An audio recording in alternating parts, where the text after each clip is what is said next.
Hi, welcome to this week's Dragonblade Authors Unplugged. We have so many good books for you this week. I can't wait to dive in. So we're going to start right away. We've got Charlotte Wren, Kate Archer, Kate McMurray, Tara Kingston with us this week, and Matilda Madison also has a release. Ladies, thanks so much for taking the time to talk to us. So we're going to go out of order this week and jump right in with Kate Archer's book, and it's Lady Liar. It is book 5 in a series of senseless complications. Can you tell us about this one? Yeah, so we have a very eccentric, irresponsible Duke who's got 7 daughters to get rid of. He's been getting them out of the house as fast as possible. And now we're on to the 5th daughter, Lady Verity. And the title is Lady Liar because Lady Verity cannot read. She's dyslexic. She has no idea it's a thing. So she's just been lying her way through life. And her biggest problem is she doesn't really know what she should know. So she just claims to kind of know lots of things about everything. And it's constantly getting her into trouble. So she goes to London and her idea is she wants a sportsman.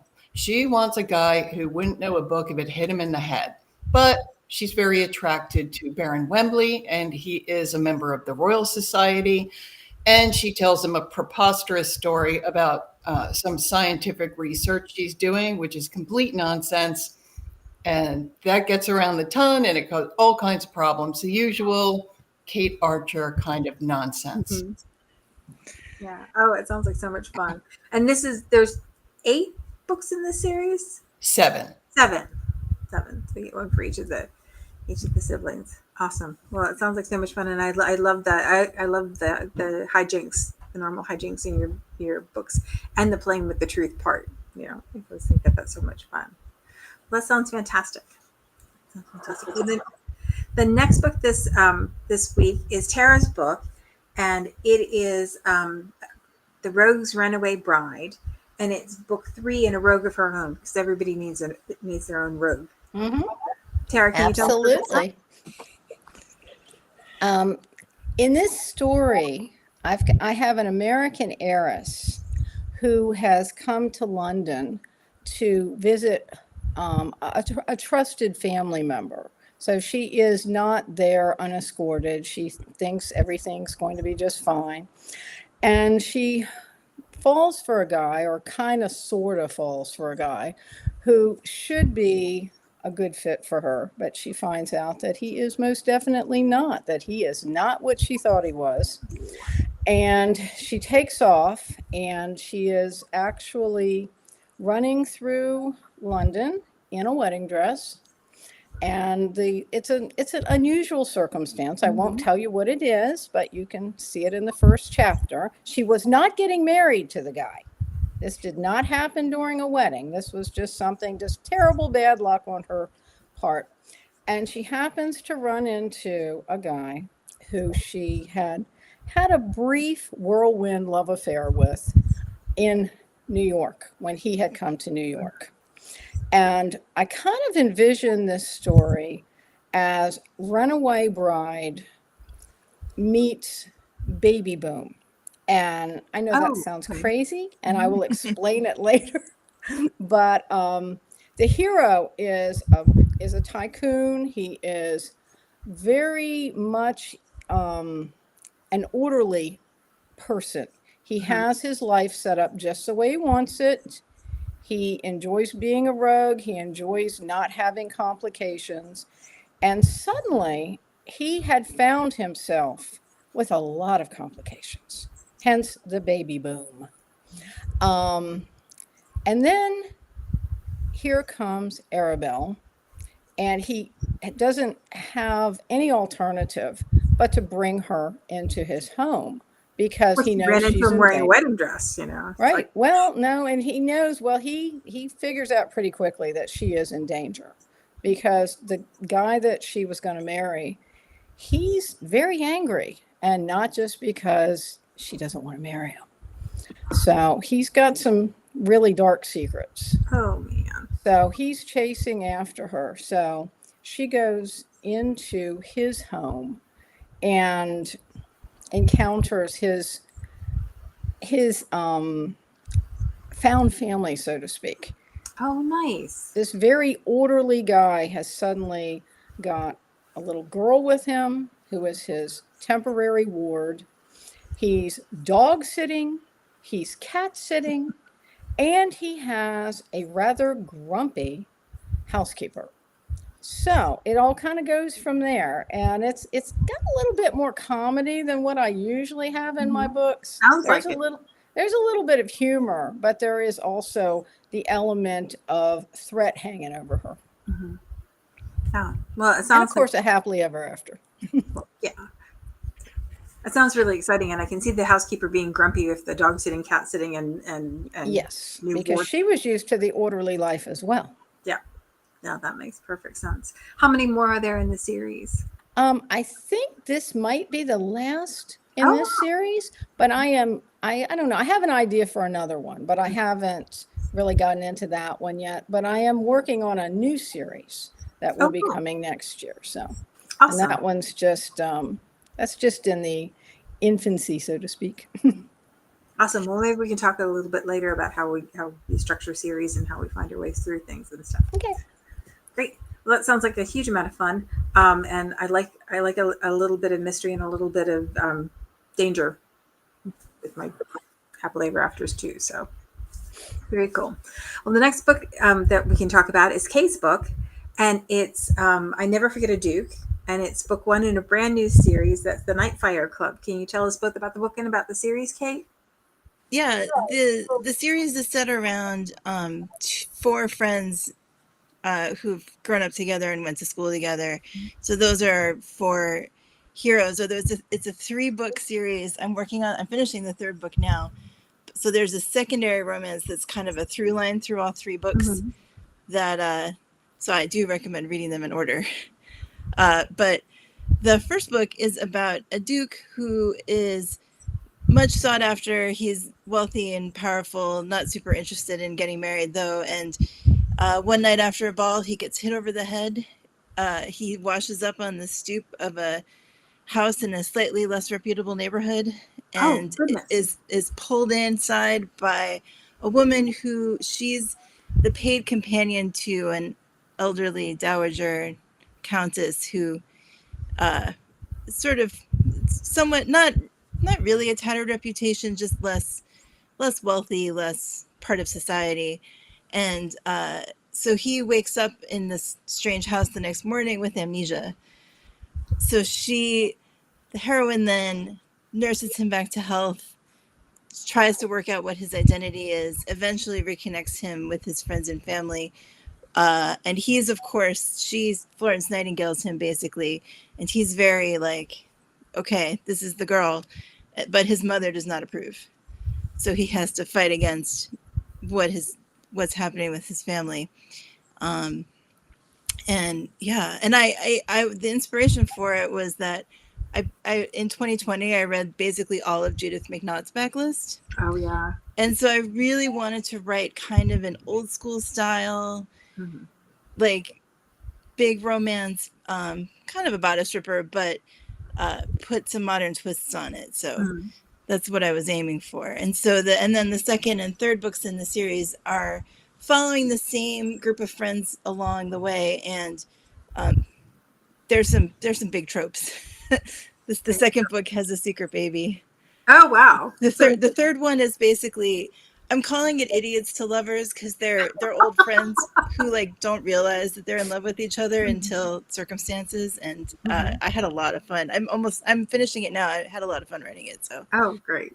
I'm excited for that too. Very cool. So how did the series get its name?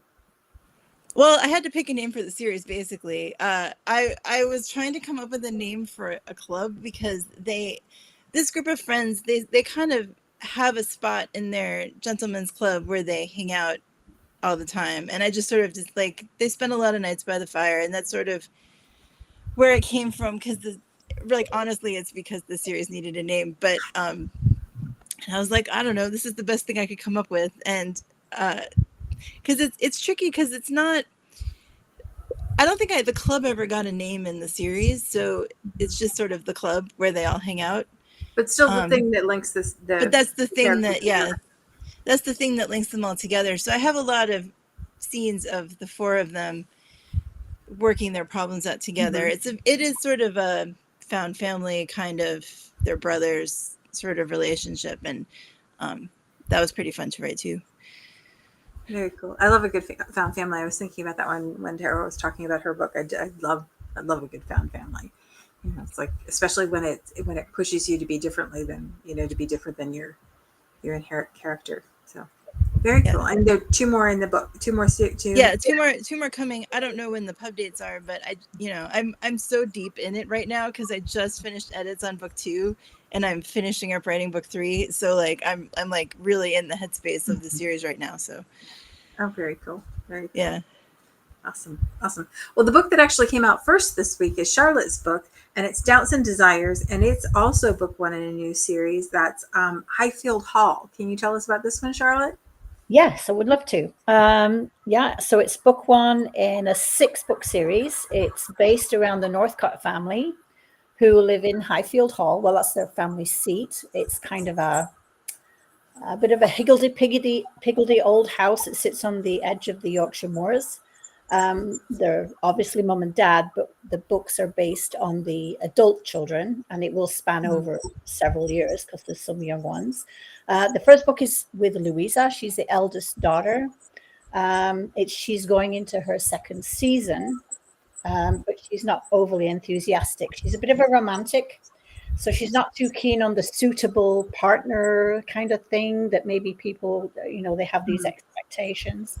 She wants a love match. Yes, she does. And then before she even leaves for London, she meets a man called Maxwell Harlow, who is actually staying overnight at Highfield Hall because he's looking to lease the manor house that sits on the estate. And she finds him intriguing, attractive, but then she finds out he's an industrialist, first of all, so he's not an aristocrat, but he's very wealthy. And she finds out he's actually landed himself a fiancée who is the daughter of a Viscount.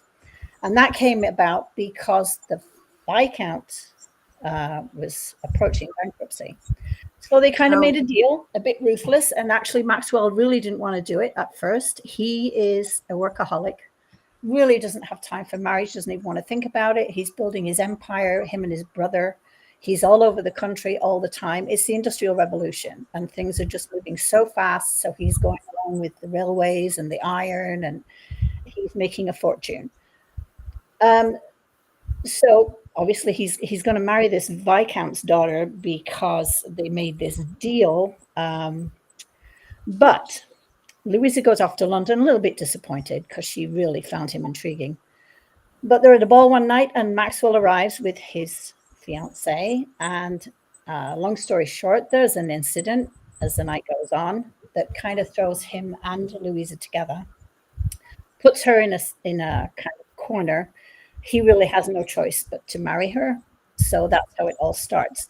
But he makes it very clear that he's first and foremost his work, his empire is all important. He's not a bad man. He's not at all unkind. He's just driven. He's driven. He's really not into the domestic scene at all.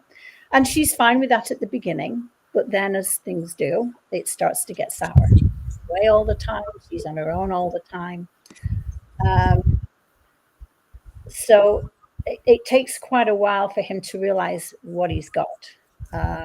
It actually takes a bit of an event that kind of makes him realize perhaps he needs to shift his priorities a little bit. So again, I don't want to give you any spoilers. So there is that. And then they do actually, the marriage really starts to improve. I mean, she loves him, he loves her. But then there's something in his past that he didn't mention because there was no point mentioning it. He figured it was all over and done with. But, as things do, when you leave them in the past, they tend to come forward and bite you in the butt. That's exactly what happens. And so their marriage is it's at risk again. Like, it's just devastating. So, again, I won't want to give any spoilers. Of course, they have the HEA. They do. But there's going on. I should say as well, there's a side plot in this book because while all this is going on, while Louise is trying to figure her way through this marriage that she desperately wants to succeed, she ends up solving due to a day out that they had, she ends up solving a 30-year-old family mystery, and it's Oh, wow. realizes what she's dealing with. It's so shocking to her, she can hardly believe it. So it takes her a little while to actually accept that she really thinks she found the solution, which she had. And that's just a side plot, but I think it adds quite a bit to the book. Yeah, very cool. And that's basically it. So that's book one. Book two is finished. It's at the editors right now. That focuses on the eldest son, who actually is the eldest offspring as well, Julian. And book three is in the works. So that's basically it, really. Oh, I'm very a cool. huge Jane Eyre fan, so I like a little bit of, the I've tried to make him as Victorian as possible, which is risky because some people, when they read, they expect to see a man of today's, Yeah. But no, it was fun to write. It was a fun to write. So yeah, he has a brother too, Finn. Maxwell has a brother who will eventually feature as well in the series. Oh, very cool. I love it when we get to see a couple that's married and, like where they get married relatively quickly, relatively early in the book. And then we get to see the whole part of them figuring out how to be married and whether it's going to turn into, because it feels like the stakes are so much higher when they're tied to each other, and you can't have one person like really fall in love while the other person doesn't. Yeah, and he's very straight with her. He tells her, I'm a very busy man. You're not going to see me very often. The upside to that, of course, is that he does lease Northcote Manor, so she's still very close to her family. Oh, nice. But yeah, because he does end up leasing the actual manor, so she's familiar with the house, but she's still on her own quite a lot. So she begins to find it very difficult. She puts on a brave face. She doesn't, give him a hard time or anything, but he can sense that things are starting to deteriorate and he has to make a decision. So, yeah. Well, it sounds like exactly the kind of ride we'd like to go along on. Oh, so. Thank you. So awesome. Well, we have a little bit of time left over. I'll also put the link to Matilda's book. Matilda Madison has Grace in Glasgow, which is book 3 in Seduced in Scotland series. So I'll put that in the links with the other books this week, so you can grab it, and we'll catch up with Matilda another time. But we have a little bit of time left over, and I thought since Kate Archer is the queen of the long running series and how everything stacks together, and Tara, you talked about your found family, and Kate and Charlotte, you talked about being in your series right now. I thought maybe we could talk a little bit about how you come to a series, how you come to how you get from just one book idea to something that we get to read, the whole way through and really fall in love with the characters and such. Well, I know how I do it. I don't know how anybody else does it, but I always think of my core group of people. So whether that's a family or I have another series called the Series of Worthy Young Ladies, where it's a group of matrons who never had daughters, something that will be like my center. And then the stories can go off from there. Yeah. We're working on the audio for the Series of Worthy Young Ladies right now. And I get the joy of getting to listen to the audio snippets of it. And it's just, I will do a big post, and we'll make sure that we shout when they're available, because it's so much fun. Y'all are going to love it. It's just so much fun. It's 6 ladies who have nothing in common except for they didn't have daughters. And they're also catty and just can be a little bit terrible to each other, but they're bound together. Yeah, no, it's so much fun. So, Charlotte, it sounded like you had something you wanted to say about. No, I'm sorry. I didn't. There was a pause, and I wasn't sure. Oh, no. It's hard with the the novella I wrote for Dragonblade. That's how mine started. Tara, what about you? How do you come about structuring your series? Well, I tend to be a plotter, and when I'm plotting the series, and it's hard to explain how the idea comes to me, but a lot of times I'll just have a kernel of an idea, and then when I start plotting, it kind of evolves from that. And in my current series, it started off in the first book with the hero of that book is the owner of a tavern in London called the Rogue's Lair. And he winds up coming to the rescue of the heroine, and it branches off from there. Well, the second book features his cousin, and who is also an owner of this tavern. So there's a connection there. And then in the third book, the brother of the heroine in the second book, he is the hero. And in the second book, The Lady Needs a Rogue, she's very marriage avoidant. The heroine in that, she's doing anything she can to chase off the men who want her for her money. And her brother, who is rather straight-laced, it's kind of like, if you ever saw the movie The Proposal with Ryan Reynolds, if you pictured Ryan Reynolds in Victorian times, that character, that only in The Proposal, he was not trying to please his father. In this one, he is. He's trying to be the man that his father wants him to be, and he is trying to keep his sister out of trouble, and he's kind of straight-laced, and he doesn't get to have a whole lot of fun.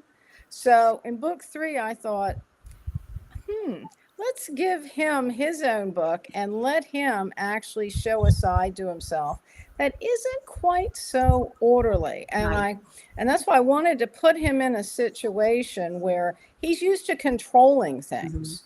And suddenly he's not. It's kind of like, I hate to keep going back to old movies and TV shows, but when I was a little girl, there were reruns of a show called Family Affair. I'm showing my age here. I don't know if any of you have ever seen that, but it was supposed to be a bachelor who had to take in his orphaned niece and nephew. And the same thing with the plot of Baby Boom, which I've always loved that movie. So he brings in this little girl who, she's an orphan and she's temporarily out of options, and he has another plan for her. There's another plan, and I won't spoil it and tell you what happens with that, but he doesn't expect that he's going to be a father to this child for forever.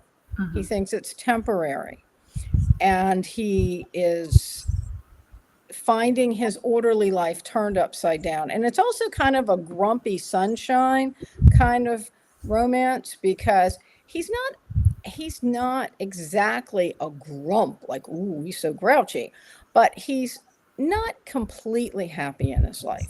He thinks he's content, but he's grumpy right now because things are not the way. His house is a mess. Exactly. It's not what he's used to.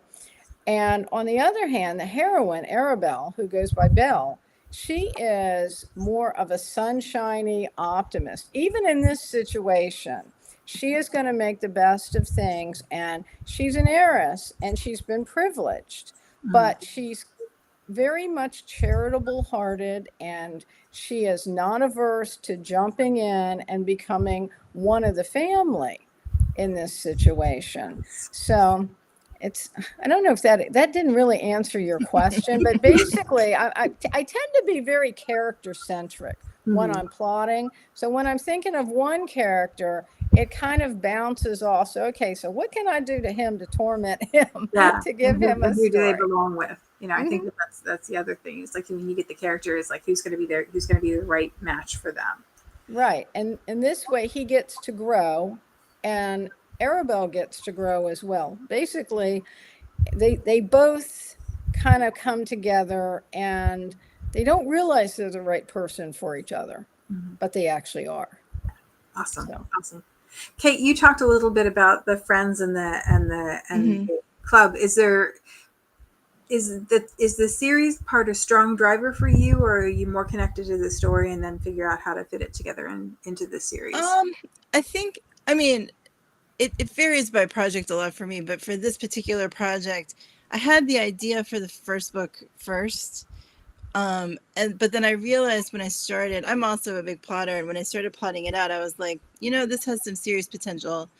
So I thought, okay, well, what would be the thing that connects the books together? So then I settled on the characters, and I wanted the Duke with Amnesia to have a group of people who would recognize him, so that because he's lost his memory, so he has to sort of reconnect with his old life again, and doesn't. It takes him a while to get there. Yeah. And so I had these 4 characters, and then I thought about, okay, well, how are, like, what could those other, like, and for me, part of it was for this particular series, because I wanted it to be really, like, I wanted to write some bonkers tropes is really what the origin for it was. So I had to think about, okay, if I, like, what tropes am I interested in writing? Like, which of these characters would serve those tropes well? Like, and so, like, for example, the 3rd book is set up in the 1st book. So you meet both the hero and the heroine in the 1st book. So they have a nice through line through the series. But so I think I really, like everyone else is saying, I really started with those characters and kind of built the stories out from there. But it was a little bit, it's a little backwards in this case, just because I really sort of wanted to play around in a world that's, sort of very old school romance, Regency, very trope driven kind of thing. And so I shoehorned in characters that I thought would work with those plots. But yeah, I think anytime you're working on a series, you sort of have to think ahead to what future books, like if there's, like I've written a contemporary series where there is a specific thing that connects all the books together, but I wanted all those characters to be friends too. And that's a nice way to sort of have them pop back up in each other's books. Yeah, So I'd love getting to see characters. Yeah. So even if you have a standalone, you can still have moments where, like, the other characters come back or even play a significant role in future books, so you can kind of check back in with those couples and see how they're doing. And I, like, this particular world, I just had a lot of fun playing around in, because, I mean, like, just as a fan of Regency romance, and I had not written one before, so I thought it would be of an interesting way to sort of get at, because I'm primarily a contemporary romance writer, so I thought, but I just, like, I love historical, so I was like, let me see what I can do with this. And that's sort of how it came to be. But I think I had conceived of a trilogy early enough that I had a file sitting on my computer that was just like, here's how the rest of the series plays out. So when I sold the 1st book, I had the rest of it all planned out already. So it was good to go there. I know, that's kind of nice when you've done the work ahead of time and you get to go back and go, oh, yeah, like, helpful for current me. And I was a little surprised too, because I'd had fuzzy ideas for future books, but no, at some point in the past that I forgot about, I had written down, like, in quite extensive detail, what I wanted books 2 and 3 to be. So, yeah, I as a writer tend to bounce around projects. So sometimes I write things down and then forget that it ever happened. So it's nice to go back and be like, oh yeah, I did do that. Okay. Yeah, I always feel that way when I check a task block and I forget that I checked it, and then I go back, oh, like, yay, I did the work already. So, Charlotte, do you have a favorite trope you like to read or write in? Yeah, actually, I do. I actually started with Dragonblade, writing in a different genre altogether, which was medieval and fantasy, which I love. But I'm enjoying well, I say Regency. I've done a little bit of Regency, but I quite like the Victorian era, simply because it's just so much happened during those decades. And having doing the research for this current series, you literally have to watch everything, because things change in a matter of years. Things, it's incredible. It's actually very cool. Like, I hadn't thought about that, but that's very cool. Well, just tracking railway lines, that might sound, people will say, well, it took, 4 days by coach. And then all of a sudden now they've got railways, they've got trains, but not all of them were in 1846. They might not have got to where they wanted to be, but in 1847 they could. So you've really got to keep an eye on the evolution of the country, as it were, at that time. But this series actually started out, I did a novella for Dragonblade under my other name, and it was called A Solitary Candle, and it was part of an anthology, and then it obviously was released. And that is Aldous and Grace, who are the parents of the North. That's how they met. And Aldous initially met Grace's brother as a child, and it was Aldous's godfather that owned Northcote Manor. So that's how it all kind of started with this whole thing. And the reason I place it up north, I'll be perfectly honest, I'm a northern girl. I went to London, I think, 3 times in my life. I don't know it. don't. So I don't. I thank God for Google Earth and, and maps because because I can go back and have, because I wouldn't have a clue. So I'm in a part of the country that I'm familiar with, and I find it easier. I find it a lot easier to write about something, even the mannerisms and the people. Yeah, that makes sense. Because Britain's not big, but guarantee there is a north and south. There's so many different things. So I'm in familiar territory for me. So I'm more comfortable with that, and I don't plot. I wish I could. I try. I might write a couple of pivotal scenes and think, oh, that's really good. I'll have to fit it in somewhere. But invariably, I'll start out with something, and halfway through, it's like, where the heck is this going? And I used to panic. I honestly used to think, what am I doing? But now I let it go. I've learned to trust it, and it works for me. But I see these people plotting, and I wish I could do that, but I just can't. I just wander off somewhere else. There's something very reassuring about knowing what journey you're going on and how you're going to get there. Yeah. I do understand the allure of that. Well, ladies, it's been just a delight getting to talk to you today. I really appreciate you taking the time. It was lovely, Kate and Charlotte, to meet you. Thank you. Before, so it was really nice to get to hear from you. I will make sure I put the links to all of your books and Matilda's book in the comments so you can grab them if you haven't gotten them already. I'm going to say this thing that I always say, but it's not exactly true anymore. The Dragonblade, well, it is true that Dragonblade books are the best deal on pre-order and release, but we're changing our structure a little bit. So you're going to want to watch and grab the book as soon as it comes out on pre-order. The first part of the pre-order is going to be the very lowest price, and we'll bombard social media and everything so you guys don't miss it. But when you see a Dragonblade book that you're interested in, you want to grab it right away because it's less than a bad cup of coffee. And there's no reason, no barrier to entry, no reason to wait.